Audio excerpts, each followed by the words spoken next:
Hello everyone, and my name is Rin. Just a disclaimer, this video contains homophobia and transphobia stuff. This video is also my first video on YouTube, so I hope you find it informative. Now let's carry on. A lot of progress has been made regarding LGBT rights in Vietnam. However, certain limitations still exist within the legal system that enable continued discrimination against LGBT people in Vietnam. Unfortunately, with the rising popularity of LunaOi and her tankie fans, a significant part of the left was misinformed about the difficulties that LGBT people in Vietnam have to go through. This video will be my attempt as a Vietnamese trans person to explain these difficulties to people who are unaware of this. Hopefully, to spread awareness and disperse the misinformation spread by so-called leftists. This video will only address a situation after recent lackluster LGBT rights reforms. Before moving on to quickly debunking reductionism arguments. Now, I would not deny that the reforms back in 2013 to 2018 were the right steps in the right direction. However, we have to acknowledge that there are still some certain limitations within these reforms that failed to address the discriminations against us, starting with gay people. With the reforms to the marriage and family laws of 2014, homosexual relationships were decriminalized. So, we no longer have to be afraid of being arrested for simply existing in public. This is definitely a good thing, but it's unfortunately as far as it gets. The reforms merely decriminalize homosexuality and disappointingly failed to ensure complete equality under the law for gay citizens. Provisions to guarantee gay people equal rights were voted against by the National Assembly's Committee for Social Affairs. The current marriage laws continues to define marriage as between a man 20 years old or older and a woman 18 years old or older. And Chapter 2, Paragraph 8 of this law explicitly exclude same-sex couples from the definition of marriage. So why does the legal recognition of gay marriage matter? The simple answer is to guarantee gay married couples the same legal status as straight married couples. Heterosexual marriages receive certain legal benefits and protections, such as protections from having the marriage forcibly broken up by outside forces, such as wider family disputes, protection against abuse by family members, and legal recognition of the duty of married persons to ensure the safety and well-being of their spouse and children. Married couples are also granted with important financial rights, such as the ability to form matrimonial arrangements that make division of property for their marriage easier. You get the point. Legal recognition of gay marriage not only gives gay people equal social status, but also grants them important legal privileges currently reserved to straight people only. Let's move on to the issues of trans people. November 24, 2015, the government passed a law that allowed certain types of trans people to change their gender on legal documents. Now, this is definitely a good thing, but sadly, it only applies to trans people who have already undergone sex reassignment surgery. The current decree regarding gender reassignment restricts it to people with gender-related birth defects and prohibits people whose gender is fully developed from legally transitioning within Vietnam. The legal status of trans people in Vietnam contributes heavily to the disastrous lack of transition healthcare in the country. Because of the restrictions imposed on people seeking gender reassignment, Vietnamese trans people, especially male to female, do not have access to safe transition treatments within the existing public healthcare system and are forced to seek out alternatives. One option is to visit a trans-friendly private clinic, but these are very far and few between, and the price for the treatment is usually too steep. Another is to travel to a different country for treatment, which is often even more expensive.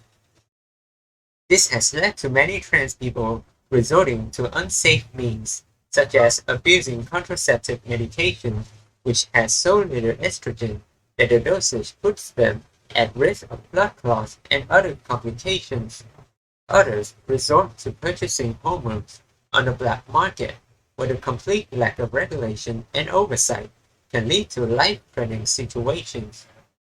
On top of it all, the government seems to care more about stopping the illegal sale of hormones than it does helping trans people to afford safe treatment alternatives, which would have prevented this health disaster in the first place.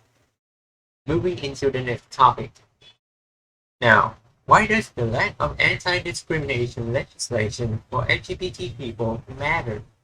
Well, the first thing to take note of is the long history of queerphobia in Vietnam.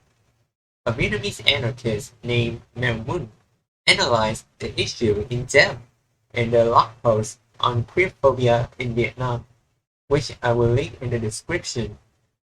To summarize, while French colonialism definitely played a role in the development of anti-LGBT sentiment in Vietnam, with the homophobic slur "vedette" being borrowed from the French "pederasty," blaming all Vietnamese homophobia and transphobia on French colonial influences is incredibly reductive. The influence of Confucianism, which places preservation of the bloodline as the moral duty of men, remains still strong in Vietnam even today. During the reign of the First Le dynasty in the late 15th century, Prince Le Tung's preference for female clothing literally cost them the throne. To this day, Confucian teachings are still being used to justify discrimination against LGBT people. Queerphobia is not purely a product of Western colonialism.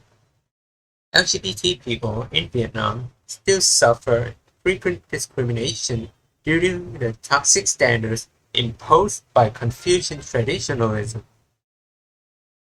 The lack of protections afforded to LGBT people puts them at risk of abuse at home, bullying at school, and harassment in the workplace, denying gay and trans people valuable work opportunities, forcing them into poverty, and preventing them from contributing their skills to society. Discrimination isn't just something we can just casually walk through and get it over with.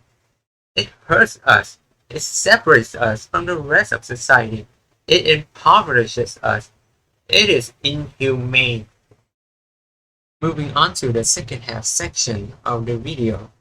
With the informations of the first section of the video, I want to address the horrible class reductionism takes regarding LGBT rights in Vietnam, notably from LunaOi, and why is it important to take down these arguments. About 9 months ago, Luna released a video titled Pink Wash Color Revolution in Vietnam, where she argues that the Institute for Society, Economic and Environment, a USA-funded NGO, is using the suffering of Vietnamese LGBT people to insert a candidate called LunaOi into our government to destroy our actually existing socialist country from within. Ignoring the elephants in the room or the fact that IC isn't even an outside force and is literally legally licensed by the Vietnamese Ministry of Science and Technology. and the fact that the Vietnamese government itself has received USA funding in the past. Hypothetically, even if her claims were entirely true, IC would only be able to capitalize on the discontent of LGBT people in Vietnam because of the policy failures on the part of the Vietnamese government. If LGBT people already had the rights and protections they wanted, why would such an organization even exist? It can't just push a foreign agenda on LGBT people who are already properly represented in society.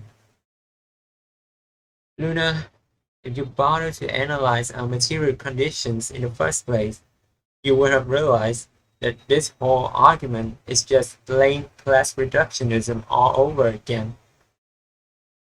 So why does whatever nonsense Luna and her tankies fans say matter? Well, the issue is that LunaOi has a very large and influential following within online leftist spaces, and people who know nothing about Vietnam and its politics can easily be misled by Luna and her nationalist nonsense. LGBT people in Vietnam already suffer enough. We don't need people who would otherwise empathize with us and support us to turn against us because of some tanking misinformation. By tackling this problem, we can hopefully not only reveal to the unaware of how misleading this line of thinking is, but also further spread awareness of the discrimination still faced by LGBT people in Vietnam today. If you're still watching this, thank you so much. Again, this is my first time on YouTube, so I really appreciate it. I hope you all have a good day. See you soon. Bye bye.